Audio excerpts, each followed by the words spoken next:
दुनिया में अक्सर ये बात कही जाती है कि हर काम पैसे के लिए नहीं की जाती है, लेकिन पहले बस ये कहने और सुनने की बातें थी। लेकिन आज हम सब के साथ एक ऐसी पर्सनालिटी भी मौजूद है जिसने इस स्टेटमेंट को पूरी तरह से सही प्रूफ किया है। जी, मैं बात कर रहा हूँ संदीप माहेश्वरी सर के बारे में, जिनके YouTube चैनल पर 26 मिलियन से ज़्यादा सब्सक्राइबर्स है, लेकिन उनके एक भी वीडियो पर आपको ऐड देखने को नहीं मिलेगा क्योंकि उन्होंने अपना एडसेंस बंद करके रखा है। उनकी YouTube से एक भी इनकम नहीं होती है क्योंकि इसके पीछे उनका इंटेंशन ये है कि कोई भी व्यूअर अगर अपनी लाइफ के रिलेटेड कोई कॉम्प्लिकेटेड प्रॉब्लम लेके अगर उनकी वीडियो पर क्लिक कर रहा है तो ऐड दिखा के उसका टाइम वेस्ट नहीं करना चाहिए, क्योंकि वो अपनी लाइफ के कुछ इंपॉर्टेंट डिसीजंस लेने के लिए यहाँ पर आया है। संदीप माहेश्वरी सर का जो YouTube चैनल है वो इस वर्ल्ड का नंबर 1 मोटिवेशनल चैनल है और संदीप माहेश्वरी सर खुद एक बहुत ही बड़े मोटिवेशनल स्पीकर है जो बहुत सारे सेशंस और बहुत सारे सेमिनार्स करते हैं। उनके सेशंस और सेमिनार में हज़ारों की तादाद में लोग आते हैं, लेकिन आज तक कभी भी उन्होंने उनसे एक भी रुपए की एंट्री फीस चार्ज नहीं की है।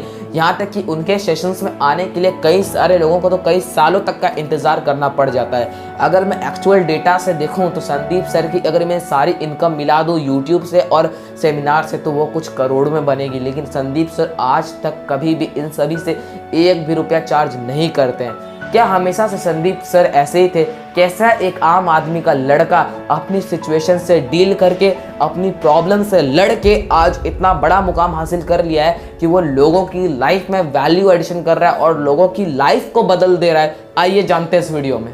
संदीप माहेश्वरी सर का जन्म एक नॉर्मल मिडिल क्लास फैमिली में हुआ था, जहां वो हम सभी की तरह अपने गोल्स और अपने इंटेंशंस को लेके क्लियर नहीं थे कि उन्हें फ्यूचर में करना क्या है। उनकी फैमिली एक एल्यूमिनियम के बिजनेस में एंगेज थी और जिस तरह से सोसाइटी एक यंग लड़के के तौर पर संदीप माहेश्वरी सर से एक्सपेक्ट करती थी, संदीप माहेश्वरी सर वैसे ही काम करते थे। लेकिन ऐसी 3 बेस्ट क्वालिटीज थी जो संदीप माहेश्वरी सर के अंदर में थी या फिर उन्होंने उसे ग्रो किया था।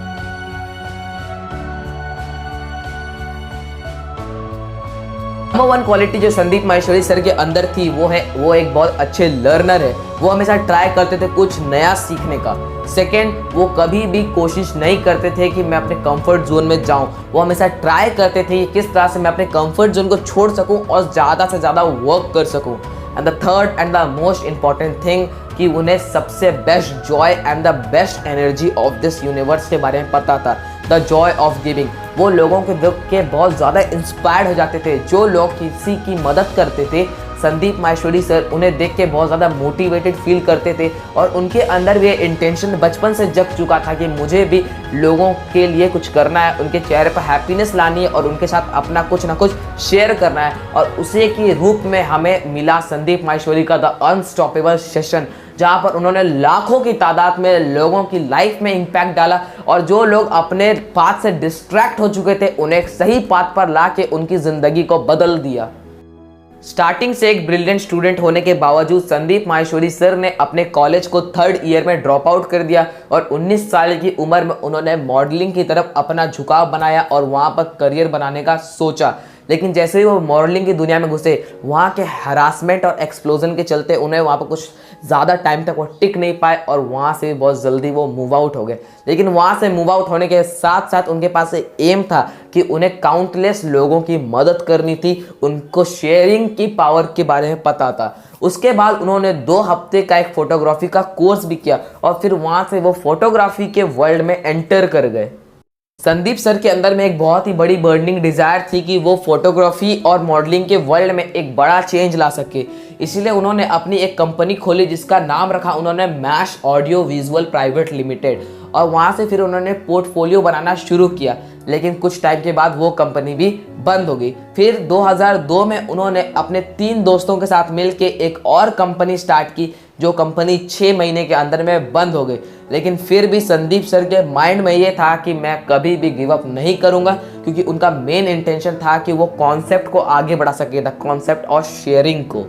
फिर 2003 में उन्होंने एक वर्ल्ड रिकॉर्ड कायम किया जहां पर उन्होंने 10,000 शॉट्स लिए of 122 model in just 10 hours and 45 minutes. किसी ने ये बात सच कही है कि अगर आपकी लाइफ में एक बड़ा फेलियर और एक बड़ा स्ट्रगल आ रहा है तो एक बड़ी सक्सेस के लिए तैयार रहना। 26 साल की उम्र में संदीप माहेश्वरी सर ने फाइनली इमेज बाजार को लॉन्च किया।